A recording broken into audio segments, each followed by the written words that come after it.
Ever sit through a training session that felt like it was designed to put you to sleep? Oh, tell me about it. We've all been there. But today, we're going beyond just surviving bad training. We're diving deep into how to create the good stuff. Sounds like a plan. We're taking a close look at Chapter 7 of this book on building effective training programs. Get ready for a crash course in picking the right resources, engaging any audience, and making sure your training actually makes a difference. The key takeaway here is that your training materials are the bridge between the information and the learners. Okay, I like that analogy. It's like you can have the best content in the world, but if it doesn't connect with your learners in a way they can actually use, what's the point? Exactly. The source makes a really strong argument for choosing the right resources and how they not only boost understanding, but also help people retain the information and even apply it in real-world situations. So it's not just about memorizing facts, it's about actually being able to do something with them. That's it. The book uses this example of job aids. Those are like those little guides people can use while they're actually working. Oh, right, like those cheat sheets bartenders use for cocktail recipes, but for, more serious stuff. Exactly.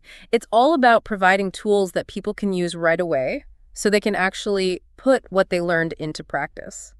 This is making me rethink some of the training materials I've used in the past. The text breaks down a whole bunch of different training resources. It's like a toolkit for learning. It is. It doesn't just list them, though. It explains why each type of resource is effective and when you should use it. So let's go through some of the highlights. We've got the usual suspects, of course, presentations, handouts, e-learning modules. Right. Those are the foundation for a lot of training programs. Presentations are good for delivering information in a clear way. Handouts give people something to refer back to later. And e-learning modules. Those offer flexibility so people can learn at their own pace. Which is really important these days with everyone's busy schedules. But I'm curious about some of the more interactive stuff. The source talks about simulations and interactive tools, which sound a lot more engaging than just clicking through slides. For sure. Simulations give people a safe space to practice new skills without any real-world consequences, like a pilot learning to fly in a simulator. Right. They can make mistakes and learn from them without risking anyone's safety. Exactly. The source also mentions infographics. They can be incredibly powerful for communicating complex information quickly and visually. Oh, yeah. Infographics are great for making things click when a complicated concept suddenly becomes clear. It's all about how our brains are wired. We process visuals so much faster than text. The book also covers video and animation, which are perfect for showing how to do something or explaining abstract concepts. And they can really grab people's attention in a way that text sometimes can't. Of course, we can't forget about virtual classrooms and webinars. Those have become essential for reaching learners all over the place. Absolutely crucial, especially for remote teams and anyone who needs flexible learning options. Okay, so we've got all these amazing tools at our disposal. But how do we actually choose the right ones for a specific training program? I mean, you wouldn't use a chainsaw to carve a turkey, right? Exactly. The wrong tool for the job can be a disaster. That's where the source lays out this 6-step process. It's like a blueprint for putting together your training toolkit. Love that analogy. Yeah. So we're not just randomly grabbing tools, we're being strategic about it. What's the first step? Step 1 is knowing your goals and knowing your audience. It sounds basic, but it's surprising how often it gets overlooked. So before I even start thinking about fancy simulations or videos, I need to have a clear understanding of what I want people to learn and who I'm teaching. That's right. The book emphasizes tailoring the whole learning experience for maximum impact. Like a custom-made suit, you want it to fit your audience perfectly. Exactly. And speaking of a perfect fit, thinking about accessibility is key right from the start. The book talks about understanding your audience's accessibility requirements. That's not just a nice to have, it's essential to make sure everyone can participate fully. And that leads right into step 2, picking the right tools for the job. Or in this case, the right materials for your audience. Right. Variety is key here. The source talks about catering to different learning styles, visual, auditory, hands-on. It's like that saying, if you judge a fish by its ability to climb a tree. It will live its whole life believing that it is stupid. Exactly. Everyone has their own best way to learn. Okay, so we know our goals, we've figured out who our audience is, we're thinking about accessibility, and we're starting to put together our toolkit of materials. What comes next? Step 3 is make it shine. What makes training content truly engaging? I've definitely sat through my fair share of snooze fests. We've all been there. The source highlights clarity. Using simple language, avoiding jargon, and organizing the content in a way that's easy to follow. So no death by PowerPoint with a million bullet points in tiny fonts. Got it. Right. It also stresses interactivity, making people active participants instead of just passive listeners. Because, let's be real, no one wants to just sit there and be talked at. We all learn better when we're actively involved. Exactly. And the source really stresses the power of real-world examples. That's where you connect what you're teaching to something that people can relate to and use in their own lives. It's about making it relevant and meaningful. Okay, so our content is clear, it's engaging, and it's tailored to our audience. But what if people are starting at different levels? Or they speak different languages? That's step 4. Adapt, adapt, adapt. That's a big one, and that's where the book gets super practical. It talks about providing different levels of support, like step-by-step guides for beginners and more challenging activities for more advanced learners. So it's like a choose-your-own adventure for learning. I like that. Exactly. And cultural sensitivity comes in here too. The source talks about making sure the training is inclusive and avoids any unintentional biases. It even mentions translation if it's needed. It's about creating an environment where everyone feels welcome and supported, no matter their background. Okay, so our content is clear, engaging, adapted for our audience. What else is there? Well, before you roll out your training program to the whole world, there's step 5, the test drive. I like where this is going. You mean like a sneak peek? A beta test? That's it. The source calls it piloting. It's about getting feedback from a smaller group before you share it with everybody, like a dress rehearsal for your training. Makes perfect sense. You want to make sure everything runs smoothly and that the content is actually clicking with people. Exactly. And that feedback can be super valuable. You can catch typos, fix any technical issues, and make sure the content is clear, engaging, and effective. I'm already feeling so much more prepared for my next training session. Okay, we've tested it out, worked out any kinks. What's the final step? Step 6 is keeping it fresh. The world of learning is constantly changing, and your training needs to keep up. It's like a garden. You have to keep weeding and watering to keep it thriving. Exactly. The source highlights the need for regular updates based on learner feedback. What worked, what didn't, what could be improved. It's all about always striving to be better. Absolutely. And it's not just about responding to feedback, it's also about staying up to date with new technologies and best practices. What worked 5 years ago might not be the best approach today. That's a great point. The learning never stops. We've covered a lot of ground already, why materials matter, picking the right ones, making it engaging, adapting to your audience, testing, and constantly improving. But the source digs deeper into a topic that I think deserves its own conversation: accessibility and inclusion. That's a topic that often gets oversimplified, but it's about so much more than just being nice. It's about creating learning experiences that truly work for everyone. And the book really digs into the universal design for learning principles, which, to be honest, I'm a little fuzzy on. Think of them as a framework for creating learning that's accessible and engaging for everyone. The book breaks it down into 3 core principles: representation, engagement, and expression. Okay, break those down for me. What do they actually mean in practice? Representation is about giving information in multiple formats. Instead of just using text, you might use visuals, audio, or hands-on activities too. Right, because like we talked about before, different people learn in different ways. What about engagement? Engagement is about keeping people motivated and interested. The book suggests using interactive elements, real-world examples, and offering choices. It's about making the learning active and relevant. No one wants to just sit there and passively absorb information. You're telling me I feel my attention drifting just thinking about it. Exactly. And then there's expression. That's all about giving people different ways to show what they've learned. Instead of just relying on tests, you could offer options like presentations, projects, or creative demonstrations. So it's about recognizing that there are many ways to demonstrate understanding and allowing learners to choose the methods that work best for them. That's it. And the book gives some really concrete examples of how to apply these principles to create training materials that are more accessible and inclusive. For instance, it talks about closed captions and transcripts for any video or audio content. Right, so that people who are deaf or hard of hearing can fully access the information. And transcripts can be helpful for anyone who learns best by reading. Exactly. The book also talks about accessible fonts and layouts, choosing fonts that are easy to read and using a large enough font size, and making sure there's enough contrast between the text and the background. Yeah. We've all seen those presentations where the font choices are painful to look at, like bright yellow text on a white background. Ouch. And for someone with a visual impairment, That could make it impossible to read. So accessible fonts are really important. Absolutely. What else should we keep in mind when it comes to accessibility? The source emphasizes making sure your materials are compatible with assistive technologies like screen readers.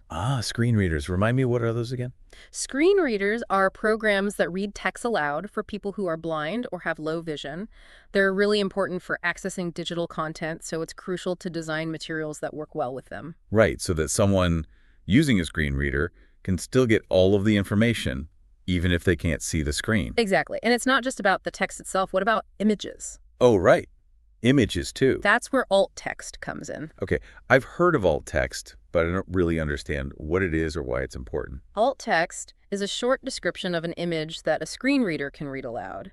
So, for example, if you have a picture of a cat, the alt text might say something like, a fluffy orange tabby cat sitting on a windowsill. I see. So even though someone using a screen reader can't see the picture, they can still understand what it is. Exactly. And alt text isn't just for people who are blind or have low vision. It can also be helpful for people with cognitive disabilities or learning differences who might struggle with visual information. That's really interesting. It's like a whole new world of accessibility that I'd never even considered before. And accessibility isn't just about technology either. The source also highlights the importance of plain language. We've all been confused by jargon at some point, right? Yeah. It's like trying to decipher a legal document. For sure. Plain language benefits everyone, but it's especially important for people with cognitive disabilities or learning differences or those who aren't fluent in the language the training is in. So keeping it simple is key. What other tips does the source offer? Well, it recommends offering materials in more than one format, like printed and digital versions, and including audio or visual elements to go along with text-heavy content. Again, it's about giving people choices and letting them use the format that works best for them. Exactly. The source also talks about offering flexible learning options like self-paced learning and optional support materials. That makes a lot of sense. Not everyone learns at the same pace or in the same way. Right. And the book also stresses the importance of testing your materials for accessibility before you actually launch your training program. That could mean piloting the materials with a diverse group of learners or using accessibility checkers to make sure your materials meet established standards. That's a good point. Why wait until after the fact to find out there are accessibility issues? It's much better to catch them early and fix them before you share the training with everyone. I agree. And finally, the book really emphasizes the importance of getting feedback and constantly improving. So it's not a one-and-done situation. You're always looking for ways to make your training more accessible and more effective. That's right. It's about listening to your learners, taking their feedback to heart, and always striving to do better. I love that always learning, always growing. This has been a fantastic deep dive so far. I'm already feeling inspired to rethink my approach to training. But we're not done yet. There's still more to explore. There is. We'll be right back after a quick. So we were just talking about how important accessibility and inclusion are in training. It's not just a box to tick, right? It's definitely more than that. Yeah. It's about understanding that everyone learns a bit differently. Everyone has their own needs and preferences. And that brings us to something the source talks about: feedback. Ah, yes. Feedback. The key to always getting better. Exactly. It's like creating this loop where you're always getting input from the people you're teaching and using that to make your training even better. And the source makes a really interesting point. It's not just for beginners, You mean even experienced trainers can benefit from feedback? Oh, absolutely. It's easy to get stuck in your ways or miss things. A fresh perspective can be really valuable. The book emphasizes that training isn't static. It's not something you create and then never touch again. Right. Like we said before, it's more like tending a garden. You've got to keep weeding and watering to help it grow. Great analogy. And speaking of staying up to date, the source talks about adapting to new technologies. That's something that really gets me excited. Me too. It feels like we're at the beginning of a whole new world of learning. Think about how much technology has already changed how we learn. Online courses, virtual classrooms, those apps on your phone. It's amazing. I remember when online learning was this brand new thing. Now it's practically the standard. And things are changing faster and faster all the time. What do you think is next? Virtual reality training, augmented reality, maybe personalized learning with AI. Who knows? The possibilities seem endless. I'm really interested in VR training. Imagine being able to really immerse yourself in a learning experience. Right? Think about being able to step into a virtual operating room or a factory floor to practice really complex skills without any real-world risks. Or you could even go back in time, experience history firsthand. That part about adapting to new technologies in the source really stuck with me. It's a reminder that we all need to keep learning, keep growing, and be open to new things. Couldn't agree more. But before we get too caught up in the future, let's talk about something the source focuses on for a while: plain language. Why do you think that's so important for training materials?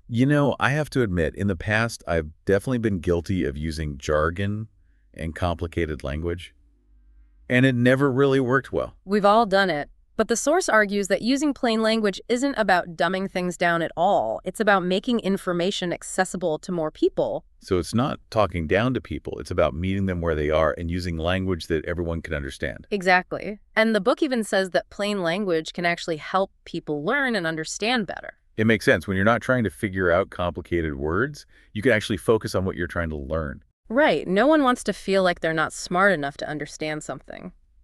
Plain language makes the learning environment more welcoming. Definitely.